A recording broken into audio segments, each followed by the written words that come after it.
I would like to begin today's meeting by acknowledging the traditional custodians of the land on which we are gathered and pay my respects to elders past, present and emerging. Welcome to the City Planning, Economic Development and Environment Committee meeting of 18 October 2022. I declare this meeting open at 9 a.m. I would like to advise attendees in the room that this meeting is being webcasted and audio recorded.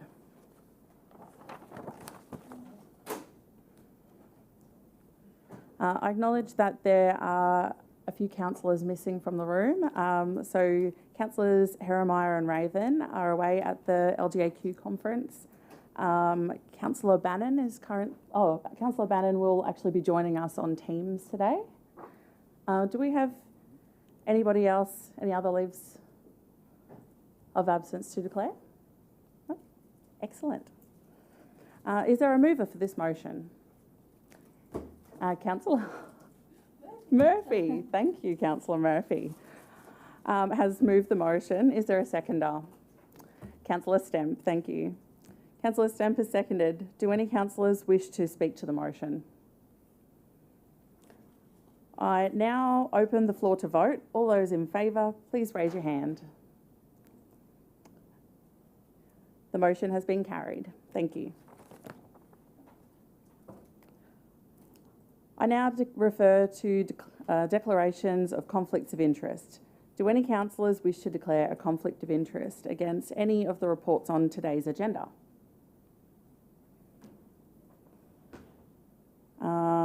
There have been none declared, so I will now refer to the reports on today's agenda. Before we begin, I note that we don't today have any reports from the Manager of Planning, Mr. Stephen Ball. Mr. Ball, do you have any general business today? Through the chair, no, I don't. Well, thank you very much for your time. Oh, sorry, Councillor Lane. Thanks very much, through you, Madam Chair. Mr. Ball, I had an occasion to contact your team about the development that's occurring on Barden Road at Kingston and access to a industrial site from Barden Road. I'd like to say thank you to your team for trying to be reactive to residents' concerns, and I hope that we get a good outcome after some meetings happen with the site people. So thank you for that. I appreciate it. Thank you. Sorry to have excused you before that lovely feedback. Okay, I will now refer to item 5.1. Can the Director for Strategy and Sustainability, Mr. David Hanson, please enter please enter to open public discussions on the report. Thank you, Chair. This report relates to the 2021-2022 Environment Levy Annual Report, and I'd like to pass over to Katie Everett, who's the Acting Natural Environment and Sustainability Program Leader, to talk to the report. Thanks, Dave. Good morning, or through the chair. Good morning, councillors.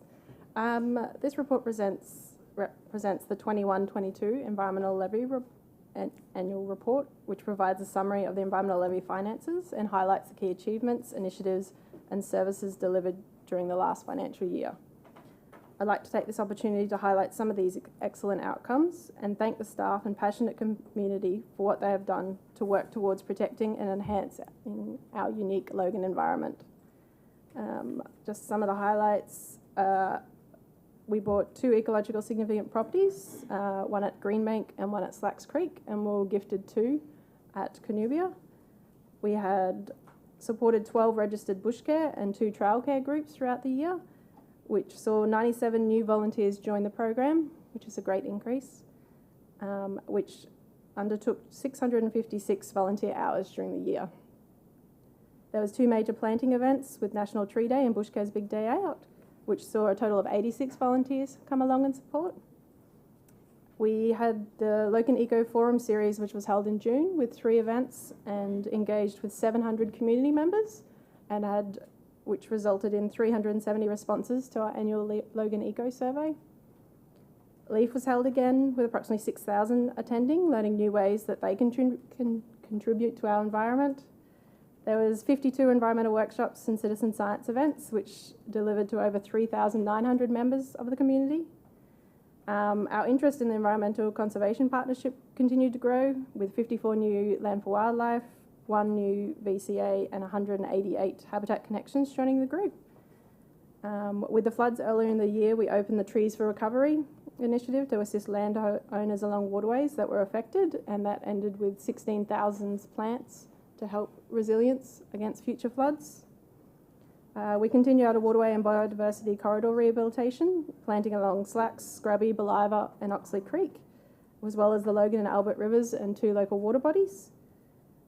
We continue our waterway cleanups along Slacks and Scrubby and the Logan River, and also due to the floods we expanded this to the Albert and Logan rivers, which saw over 13,000 kilos of hard rubbish picked up from the floods. Under priority species, we did the koala awareness campaign, we modded greater glider boxes, we had 2 glossy black identification workshops, 28 birdwing butterfly vines planted, we undertook our platypus eDNA and did platypus watch citizen science events, and we also signed a 3-year Gossia gonoclada collaboration with the UQ. Last year saw the installation and opening of a 200 kilowatt solar PV system on our administration building, and we also endorsed 2 new strategies, which is the Natural Environment Strategy and the Climate Change Resilience Strategy. We were also awarded 2 high-profile recognitions for our work in the environment space. Earlier in the year, we were awarded the Local Government Managers Australia Queensland 2022 Award for Excellent Sustainability for our nomination of Net Zero and Next Gen Climate Change Resilience Council.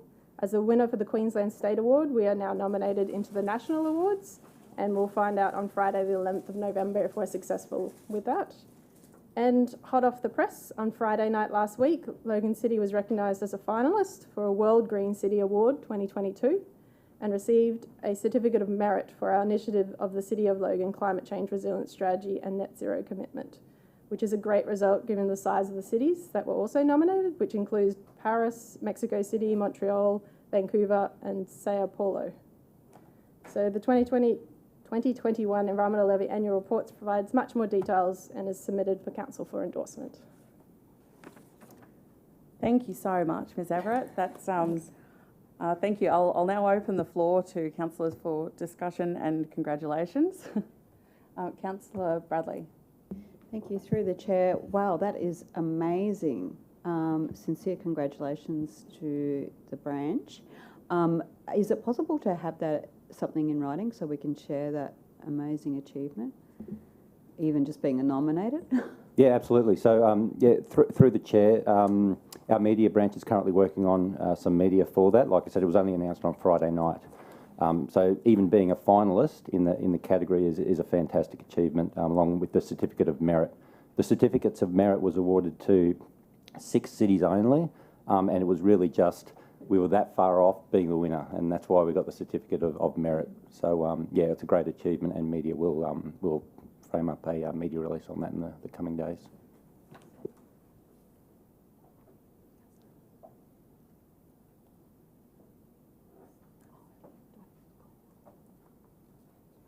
All right, thank you.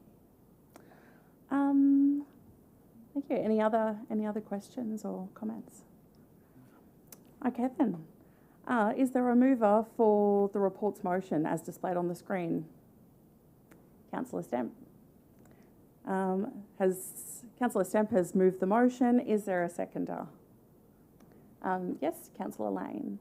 I will now open the floor to vote. All those in favour, please raise your hand.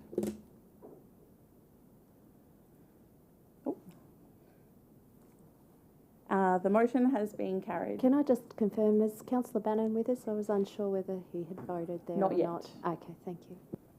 Thank you.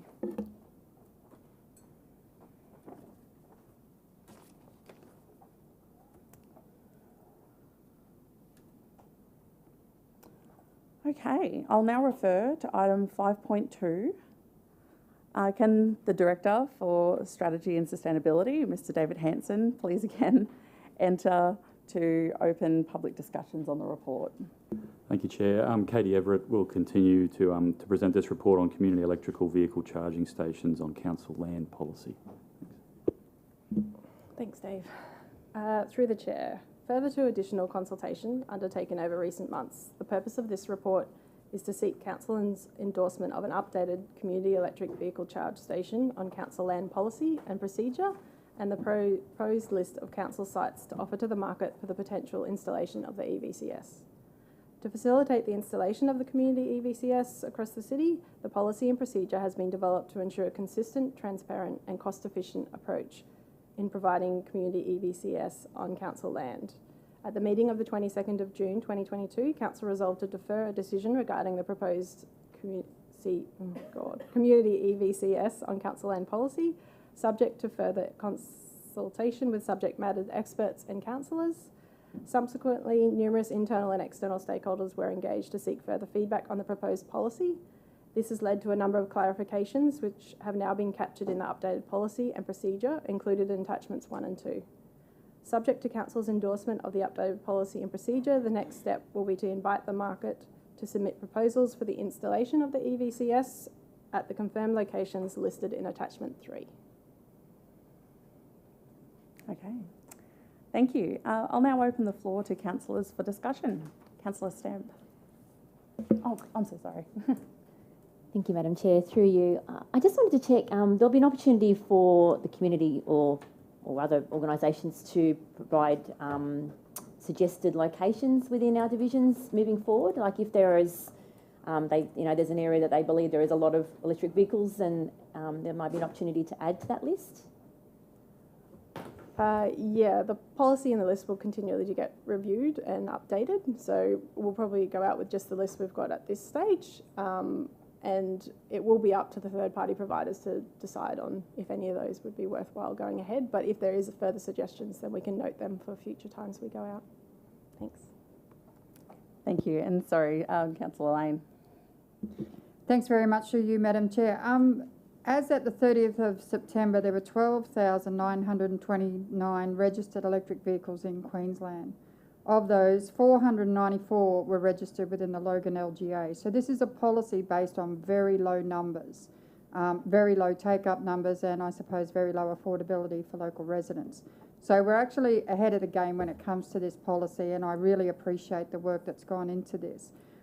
My concerns are actually around the placement and where they will go. I note that on a tour that we did of some Gold Coast facilities, that electric vehicle stations were placed at the front of the property to reduce the overall cost of installation.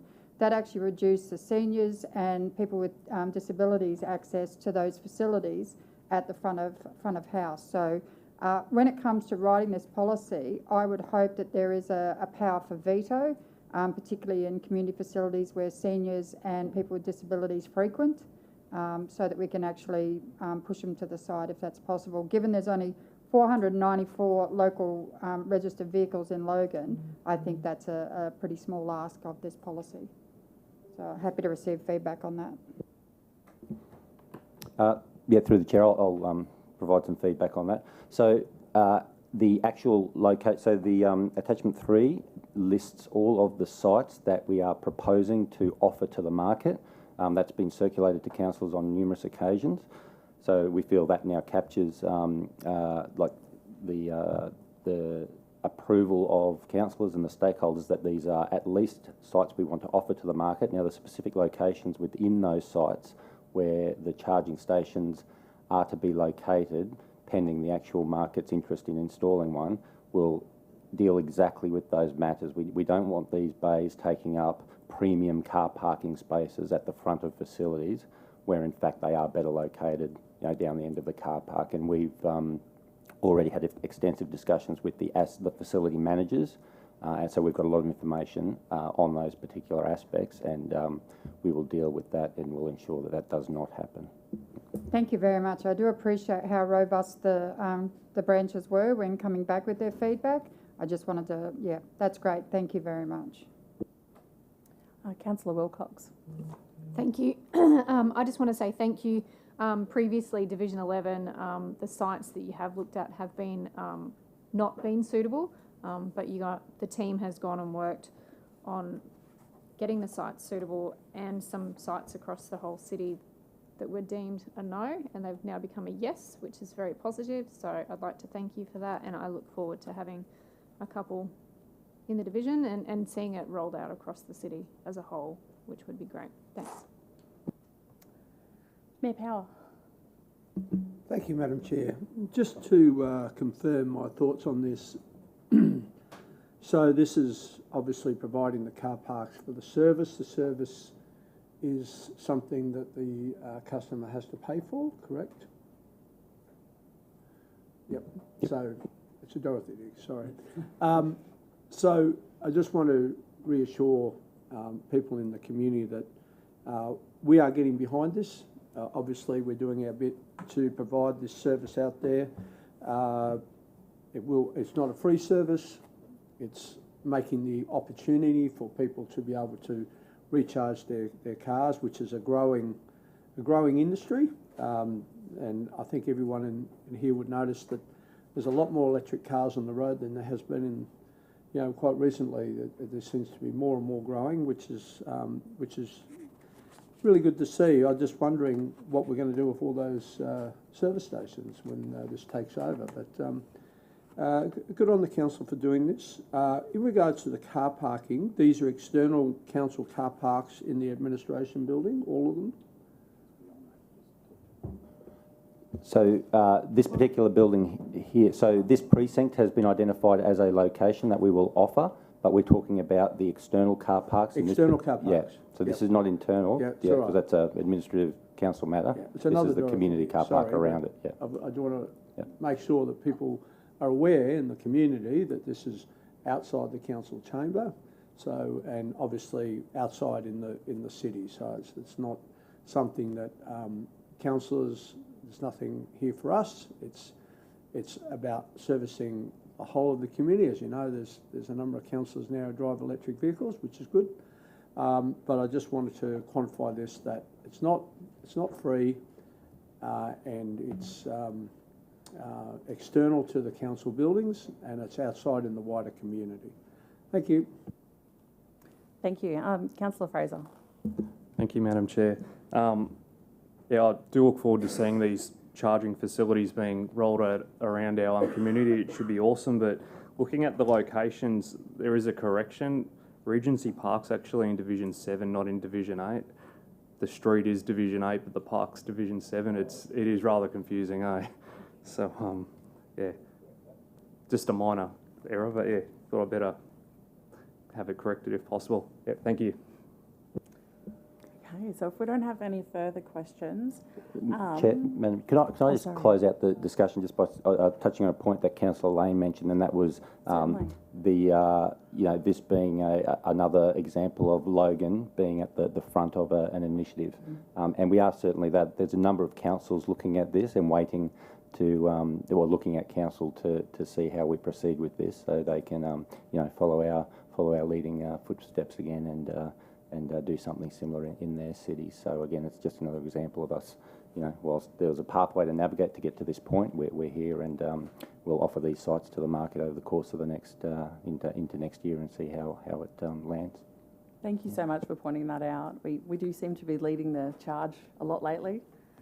Do we have a mover for the report's motion? Oh, all right, Mayor Power. And do we have a seconder? Councillor Murphy, thank you. Do any councillors wish to speak to the motion?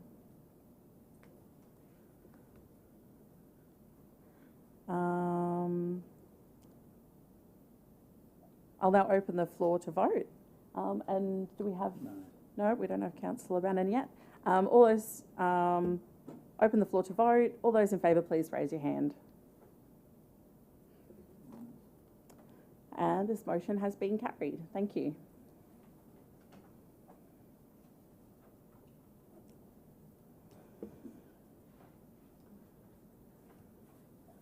Does anybody have any general business for the Health, Environment and Waste Manager, Michael Asnikar?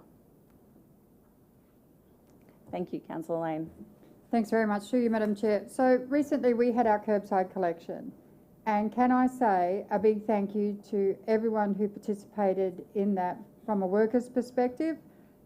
The sheer volume of rubbish that was put out was absolutely astonishing, and the team that did that, while they were running late, it was because of the sheer volume. So could you please pass along my thanks, and if there's a way we can put on a sandwich or a beer for somebody, I'd love to be able to do it, because quite frankly my division really did oversupply on the old footpaths this time. Thanks, Councillor Lane. Yeah, they certainly made good use of the service, absolutely. Yep, Cleanaway have toolbox meetings at about 4:30 a.m. in the morning, so if you're willing to come down, if you're awake at that time, I'm more than happy to arrange a time one morning to go down and say a thank you to the crew. So I'll be in touch. Thanks, and it looks like you've got a couple more have popped up, so starting with Councillor Murphy. Thank you, through the Chair. Michael, I would like to also express my congratulations to the environmental team. We did a planting down at Logan River Parklands on the weekend with Healthy Land and Waterways and Ozfish and the team from Council. We did 900 tree planting on the banks of the Logan River to do stabilisation, to help the fish habitat and also protect our banks from oncoming floods. And the team did that in about an hour and a quarter. We had a massive turnout. Rotary attended as well and fed us afterwards, but it was a fantastic day, and congratulations to the team. I believe we sent some photos through to the team as well and said thank you. So I just wanted to express that the team did a great job, and it's always great to see us helping our environment. So thank you. And another from Air Power. Yeah, I'm just interested to know whether or not the mattress recycling program has kicked off. We've engaged the contractor, so the mattresses are now starting to be stockpiled because they'll come in periodically. So we'll stockpile mattresses. They'll come periodically and deal with those mattresses. So our first processing should occur, if not by the end of this year, early next year. I did notice when I was driving around that the latest curbside collection in Teresa's area, there was a lot of mattresses out there. So we can look forward to those not being landfilled, but otherwise being processed with all the steel and the components being extracted for recycling. Just really quickly, I'd just like to echo Councillor Murphy's sentiments. The planting of 2,000 trees at Mabel Park was a really wonderful day. I think there were more than 100 people there, and yeah, just great to have so many new trees planted there as well. So thank you. Thank you so much for your time.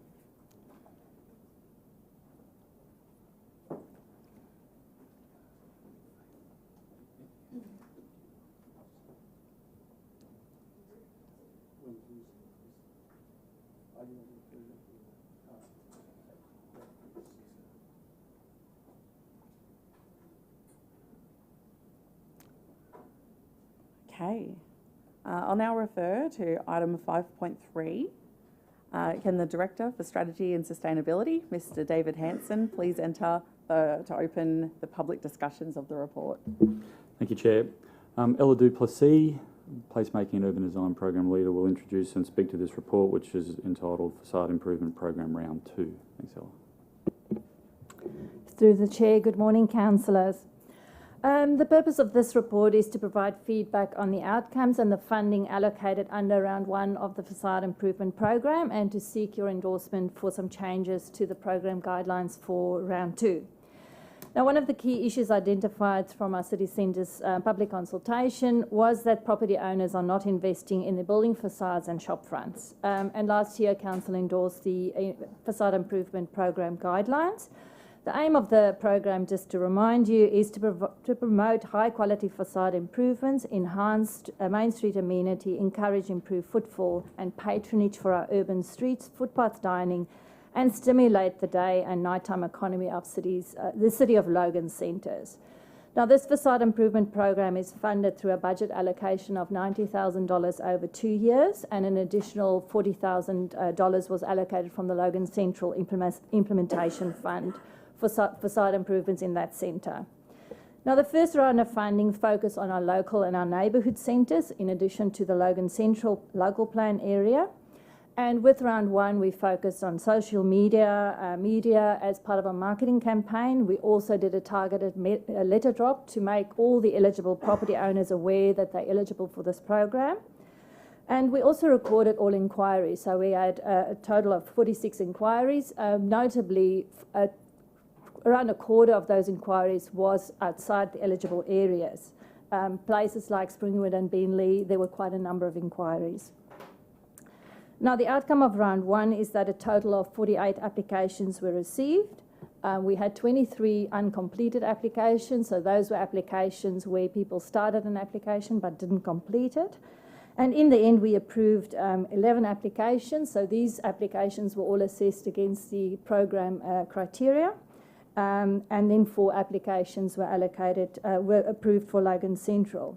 Now, from the applications received, we've had some key lessons that I'd like to share with you.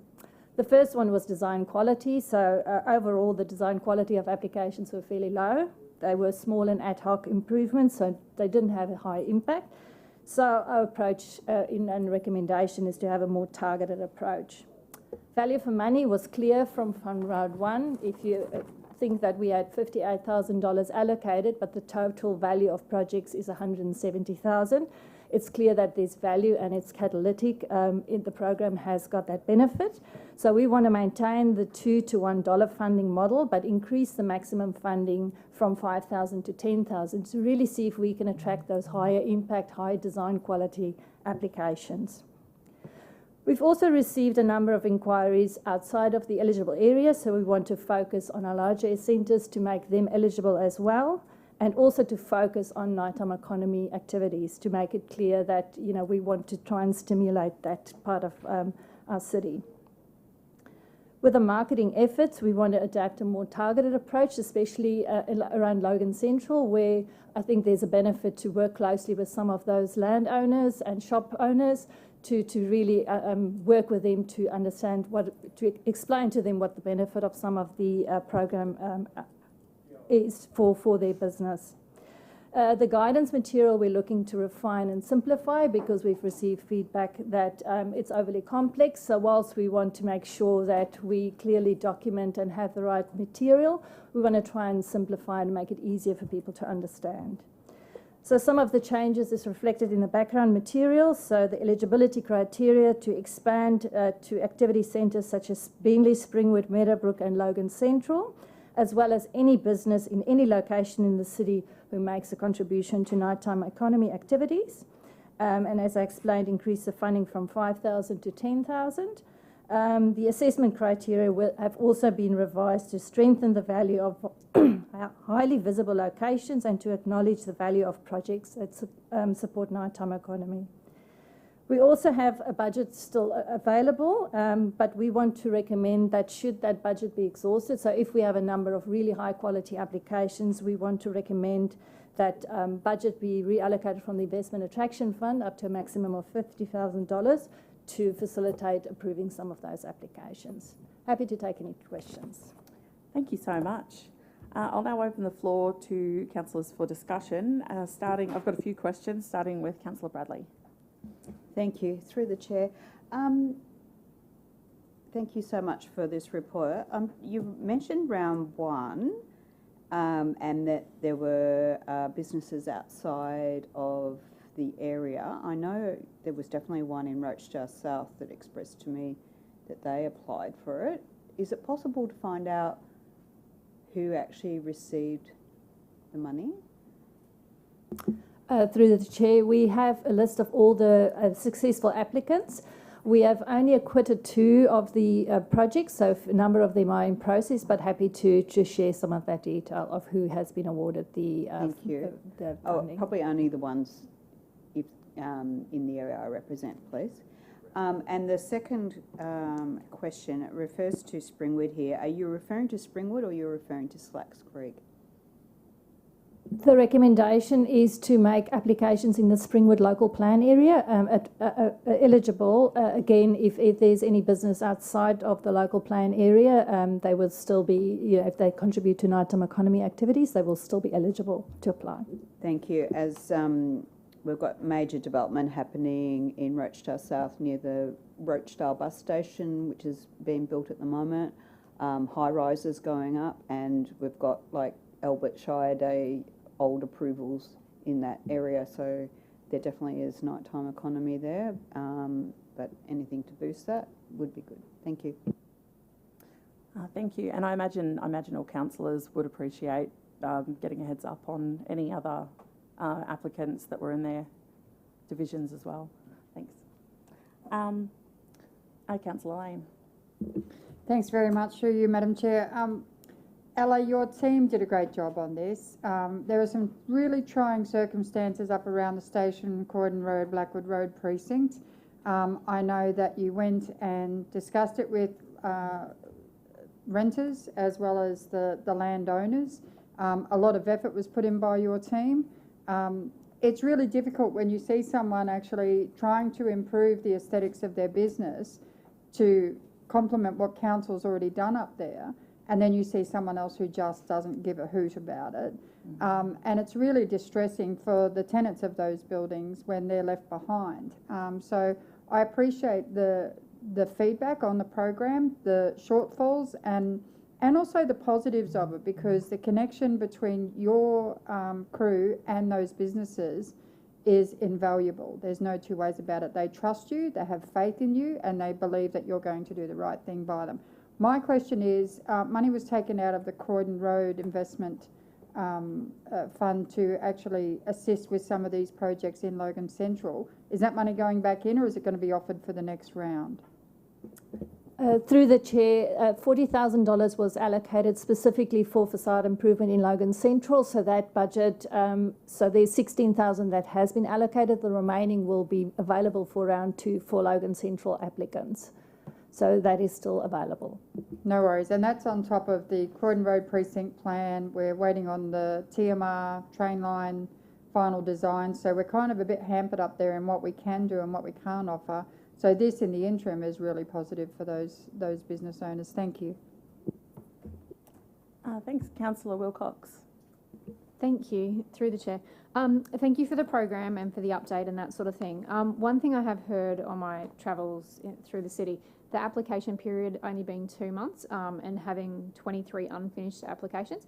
They said it was a little bit cumbersome, through the application and that sort of thing. So that's probably why they didn't finish. So whether or not we could extend that 2 months to 3 months, just to give them more time to prepare for it and that sort of thing, because obviously if they're sort of just hearing about it and then they have to actually go and obtain quotes and things like that, it's a really short time frame for them to do all of the prep work to actually submit and that sort of thing. And maybe if you want to get really high quality uptake on this, providing photos from this to this, what you want to see happen across the city and that sort of thing. I think giving them some ideas might actually help because when I was reading through what you can include and what you can't include, for me, because we're trying to encourage footpath dining and nighttime economy, you've got in here what's not considered for funding is fixed planter boxes and furniture. So for me, instantly, that's like well, that means I can't really do footpath dining. But if you were actually to put in there works that can be included, you can put in there removable or temporary furniture and planter boxes and that sort of thing, because for me, that's what you need for footpath dining and to actually help nighttime economy and that sort of thing. So I'd like to see that, just maybe open it up, give them a few more ideas and that sort of thing. One more question, painting of building facade. Does that include big bold artwork on buildings? Can they use that to go through? Okay, if that's in there, yeah, for me, it's, and I don't know the application process, but if I was reading it, I'd be like, well, I can't really do this, that and the other thing. So give them ideas and, yeah, just to jog them and go, oh, okay, yeah, that looks really cool. Yes, I can do that. That's just my feedback. Thanks. Through the chair, happy to take that feedback on board. We are proposing to make the guidance material a little bit more visual, so really to show what can be done. So we've taken on board some of that feedback. Make it visual, then that explains it a lot better. Thanks, Councillor Kerensky. Madam Chair, I'm happy to move the report. I think it's a great work and I'm hoping to see more people get on board. Okay, we have a mover. Would anybody like to be the seconder? Councillor Lane? I'll now open the floor to vote. All those in favour, please raise your hand. The motion has been carried.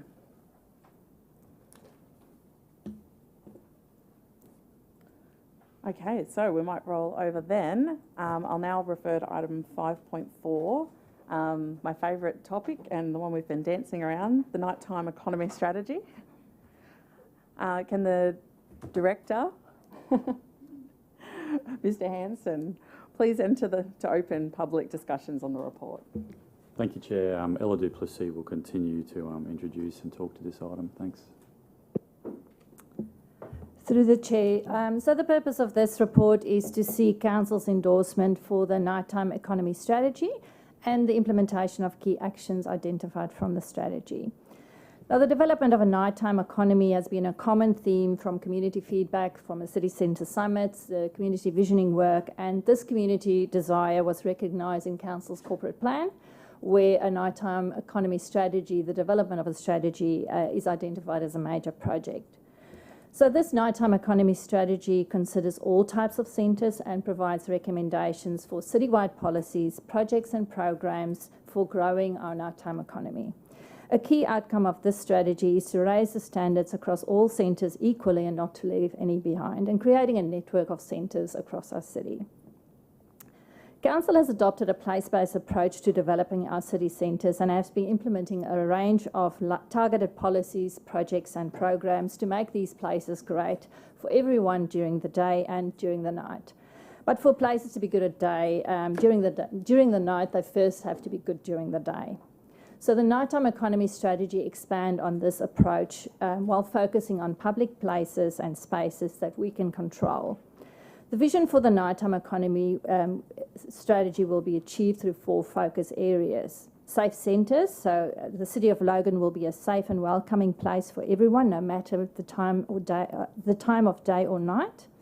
Business diversity, creating a City of Logan home to a resilient and a diverse network of businesses that work together and create unique destinations. Community experience, the City of Logan is a lively, dynamic and innovative, filled with well-coordinated offerings in arts, culture and creativity. And regional attraction, a City of Logan attracting new developments and develops existing nighttime economy-focused businesses and events in the City of Logan. Now, the benefits of the nighttime economy is well documented from the research and consultation. We've also identified a number of barriers that's currently preventing that from being realised in our city. But there's an opportunity where people have indicated that they're willing to spend money on a night out in the city. So the implementation of this strategy has been informed by these barriers, and they've been used to create these focus areas, and the responses are priority actions, policies, programs, and pilot projects. The purpose of the pilot projects is to test these strategic focus areas, take learnings from the activations of these public spaces and apply them to future actions within the strategy. Learnings from these projects will then inform how we later change and how this can play out across the city for further refinement and fine-tuning of these actions. So some of the key actions we can implement in the short term is the facade improvement program that we've just spoken about, incentive programs, so expanding the investment attraction fund for nighttime economy activities, council fee reductions through development applications, infrastructure charges, levies, looking at a nighttime economy marketing campaign, so promote these opportunities we already have in our city, strategic land acquisition program, policies, so the Logan Plan 2025, as part of the planning scheme work, council's already endorsed a number of changes in principle for implementation as part of the new planning scheme. We're looking at the review of acoustic requirements to make it easier for businesses to operate nighttime economy activities, and reviewing our outdoor dining policy to encourage applicants to make use of the incentive policy. So the development of the strategy was based and heavily informed by participation and consultation with the community through public survey.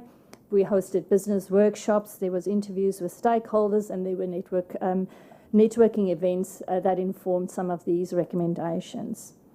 So happy to take any questions. Our recommendation is for Council to endorse this strategy and look forward to implementing some of the actions. Thank you so much, Ella.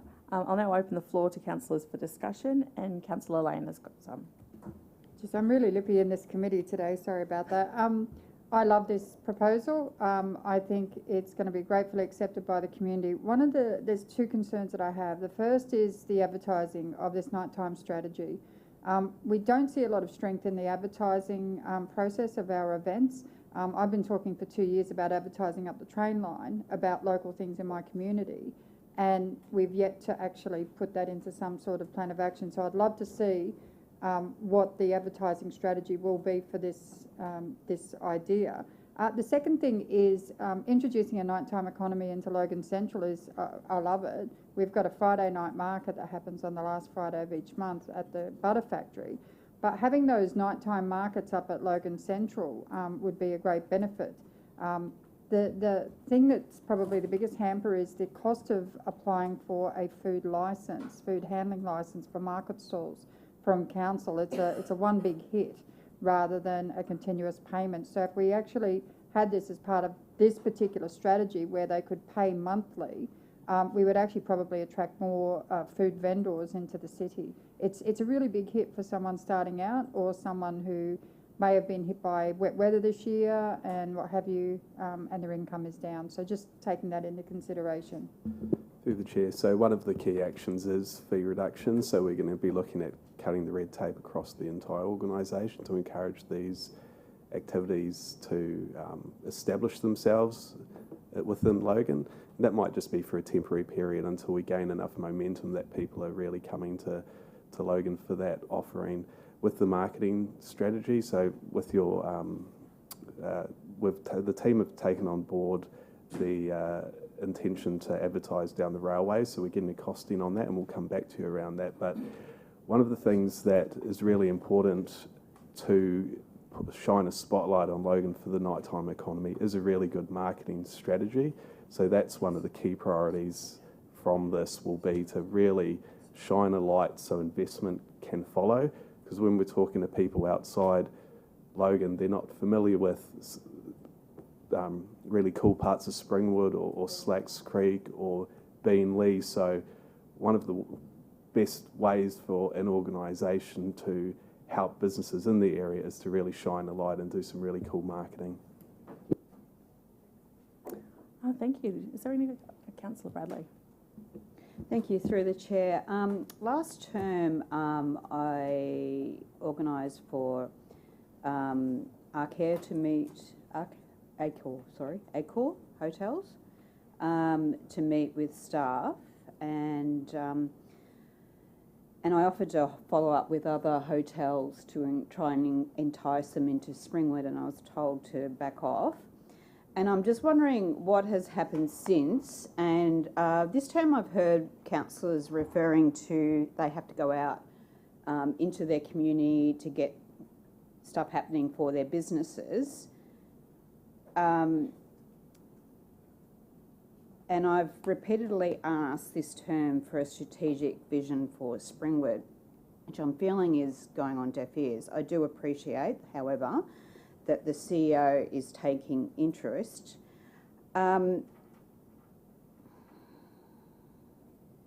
Just wondering if I can have an update where this is all going. I haven't heard, I haven't had meetings. I would appreciate being informed. Through the chair, so as it relates to the nighttime economy in Springwood? Certainly. So we will come. I'm happy to come back to the councillor with a list of things that are happening in Springwood. happy to take that on notice. Thank you. Any other councillors have any questions? If not, I might just quickly throw in my 2 cents. I've been watching this unfold over the time, and I'm really excited about what this is going to do for all parts of the city. I can really see through the consultations and talking to community, actually even right from door knocking at the beginning, I know that there's a lot of passion in the city for seeing a nighttime economy, not that we were calling it then, but yeah, seeing the nighttime economy develop within the city and right across the city. So I just want to say thank you so much to the team for working so hard on this, and I'm really excited to see it unfold over time. Okay, so we've Councillor Murphy is happy to move the report as displayed on the screen. Is there a seconder? Councillor Lane, thank you. Councillor Lane has seconded. Do any councillors wish to speak to the motion? I'll now open the floor to vote. All those in favour, please raise your hand.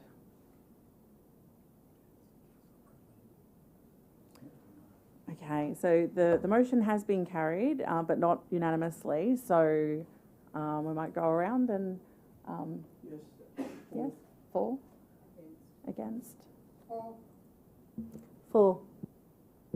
For.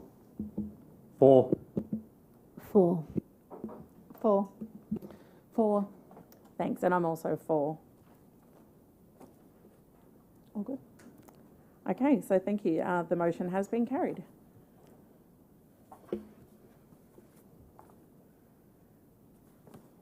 Oh, I'm skipping ahead. Does anybody have any general business for the Economic Development and Strategy Manager, Mr. David Radich? Through the Chair, Christian Parks, who leads the planning scheme, has some general business. Thank you. Thank you, Dave. Through the Chair, thank you. Good morning. Excuse me, councillors. This GB item relates to granny flats, what we call secondary dwellings or auxiliary units in Logan. Some of you might be aware that on the 26th of September, the state government made some changes to the way secondary dwellings operate in Queensland. Secondary dwellings were previously restricted to being the same household as the main dwelling. What the state has done is remove this restriction and allow secondary dwellings to operate as a second household. In practice, to allow secondary dwellings to be separately rented out to the main dwelling. This change has effectively turned secondary dwellings across Queensland into what we know in Logan as auxiliary units. And as a consequence, this change affects Logan a little bit differently to the rest of Queensland. What I think this means for Logan is that auxiliary units will probably drop in popularity and secondary dwellings will increase. The reason for this is since the planning scheme commenced in 2015, we as a council have introduced extra requirements to better manage auxiliary units. So for example, we've introduced requirements such as infrastructure charging for auxiliary units, extra parking. We've introduced a minimum lot size for sites before they can have an auxiliary unit. These requirements don't apply to secondary dwellings. So we are currently seeking advice from various sources to see whether we can take some or all of those requirements that we've got across auxiliary units currently and whether they can be applied to secondary dwellings. That we don't have that advice yet. This advice is only relatively fresh from the state, but it is in effect now. So we wanted to come along to committee this morning and just let you know that these changes are operational. That's some of the matters that we've identified, and we're happy to keep you in contact. And if we make any changes to how we regulate secondary dwellings, it'll certainly require a decision of council. Thank you. Happy to take any questions. Thank you. So we've got a question from Councillor Murphy. Thank you for that update. I just have a question with regards to the housing summit and this change with granny flats. It was my understanding that it'd only be for a certain amount of time. Is that correct? And is it 12 months, 2 years? How long is this? And will the tenancy guidelines remain, that would be only for that certain amount of time. So they can't go and rent that property out for, say, 5 years to a tenant if this is only a time frame of, say, 12 months. Thank you. Thank you. The state in their announcement said it would be 3 years and then it would be reviewed. So I can only accept that as fact. However, it's worth noting that when they made the change in the planning regulations, it simply changed it across the board. In relation to the second part of your question, that's really good feedback. So I'd like to take that away and make sure that we've got answers so that we can feed that back to you as well as our customers when they ring up. Thank you. We've also got Councillor Lane. Thanks very much, through you, Madam Chair. A couple of years ago, there was a glut of applications for granny flats into the city, and auxiliary units were not the flavour. I know that the DA branch has been very proactive on ensuring that family members have been living in it, not them privately rented out. One of the things about auxiliary units is the increased parking on the roads, particularly on small, narrow roads. For some reason, every homeowner on a corner loves to actually subdivide their block and put a granny flat or an auxiliary unit on it, which makes for a pretty hairy time. There's a couple of things that concern me. The first is that we have tenants inside properties who will have granny flats placed into them, but they've actually rented the property, which could be a 500 square metre property, for a period of time. They're getting granny flats dumped down on top of them or auxiliary units dumped down on top of them by the owners. And that's a matter for the tenancy authority, I would imagine. But it's something to remember here that when we're considering these applications, do they have an existing lease for that size property, or is the existing lease for the dwelling and the dwelling only? There's just local concerns that if you could seek clarification on that would be greatly appreciated. I know in my division we have a lot of granny flats, ostensibly for extended family, and most times they're not operated that way.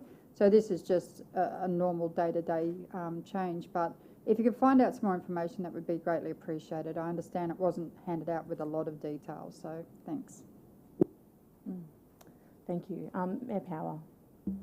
Yeah, thank you, Madam Chair.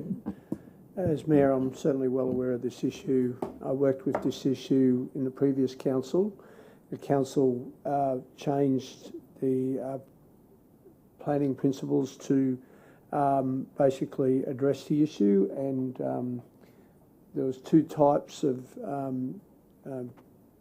dwellings. There was the granny flat one and the annex unit one, whereas the granny flat application contained family members and didn't have development costs involved, and of course the annex units did. I have been on the radio. I've spoken to Steve Austin about this particular issue. I've spoken to ministers about this particular issue. I've got another meeting with the Deputy Premier on the 25th. I'm hoping that I can address him with this issue as well. He's aware of the issue, because for Greenfeld developing councils like Logan, Moreton and Ipswich, it's going to be an issue. In recent times, previous to the changes, we've had whole streets, every house with a granny flat on it, and they were being bought out by investors and they're renting them out. And these are contained in emerging areas where there's very small blocks, and it's densification where you're getting twice the amount of families in that area, and still, as you know, we're struggling for facilities in that area. It's making the problem worse. So it's quite an issue for this city, and as well other cities like Ipswich and Moreton.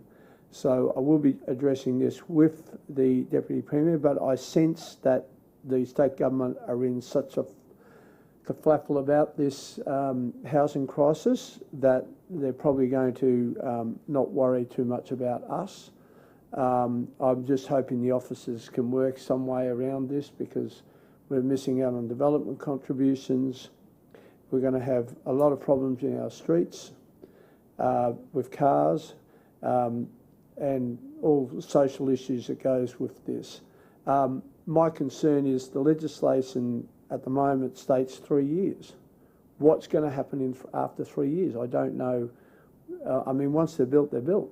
So I'm a little bit puzzled about that, and I'll be talking to the Deputy Premier about what is 3 years, mate, because once they're in, they're not going to take them down. So I'm a little bit concerned it'll leave a long-lasting legacy for this council and the other emerging large councils like Moreton and Ipswich. So I am aware of it. We are trying to change it. Hopefully the officers are working in the background. I know that the officers of council are working with the state government to see if we can smooth this out. I'm hoping they can come to some sort of outcome on that. I have spoken to individual state members about this. One particular, Linus Power, he was concerned because he knows of streets where every house in the street has got a granny flat on it. So I'm hoping to get some support from some of these state members. But I think the problem is, as I said, the housing crisis is going to emerge. Some very quick fix solutions, which may leave cities like us with a legacy that we don't want to deal with, but we'll have to. Thank you. Thank you, Mr. Mayor. Does anybody on the team have a response? Or no? No, I'm pleased to know that the Mayor effectively shares our same concerns, so hopefully we can continue the conversation and bring this to a bit of a resolution for Logan. Thank you so much. Thank you for your time.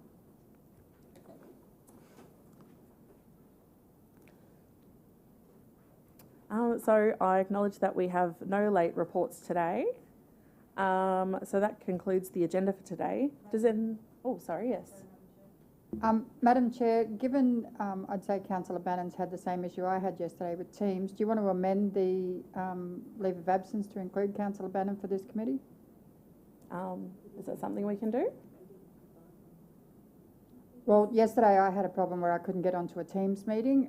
It's a thing glitch within the system, so he may be experiencing that same thing today without Okay, IT support. Okay then. Could be noted as an Noted as, yes, so like, would we need to vote for noting it as an absence?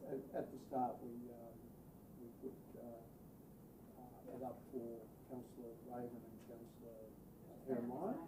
We just need to include Councillor Raven in the process. Okay then. Yeah, absolutely. happy to retest that. Okay, and do we need a seconder for that one? Yep. Okay, seconder, Mayor Power, and please vote.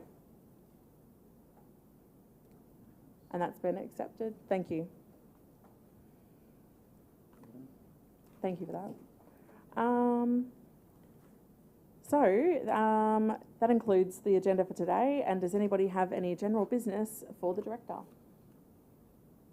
No? And do you have any for us? Thank you very much. That being none, I declare the City Planning, Economic Development and Environment Committee meeting of the 18th of October 2022 concluded at 9:58. The meeting of the City Infrastructure Committee will commence in 10 minutes.